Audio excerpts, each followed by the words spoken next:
Hey, good day, everybody. This is Papa D, Dennis Wilborn. It is the 7th of the month. That means it's time for Proverbs 7. And Proverbs 7 starts a lot like the way Proverbs 6 did. Remember, we see this in this particular area of Proverbs, the total book, is you get a lot of these, my son, pay attention to what I say. It starts off today, my son, if you have, no, let me turn to the right page now. It says, my son, keep my words and store up my commands within you. Keep my commands and you will live. So it gives, the chapter basically goes, okay, son, pay attention to what I'm saying. And then it goes on to describe what you're supposed to pay attention about. And then it goes on after that and says, if you don't pay attention to what I've said and these kind of things start happening to you, it's not going to end up well for you. I want to take a different approach or a different look at this morning. It says my son, in order for it to say my son, it has to be parents. Parents and grandparents have to be involved in providing your children with godly wisdom.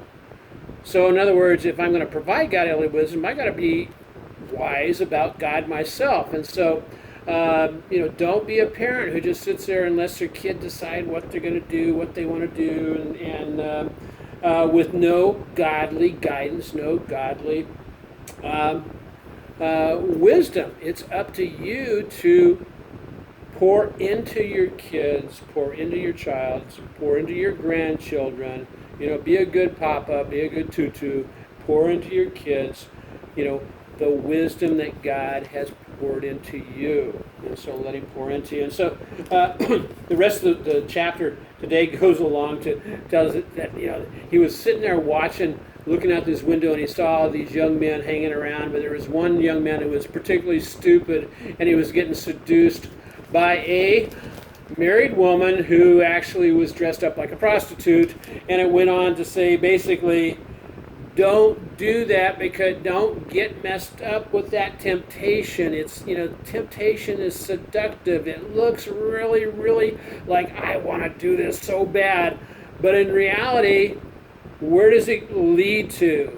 It leads to, as it says in the latter part of the chapter, it says, many are her victims and are brought down. Where are they brought down to? Her chambers, in other words, her bedroom leads you to death. Not a good place to be.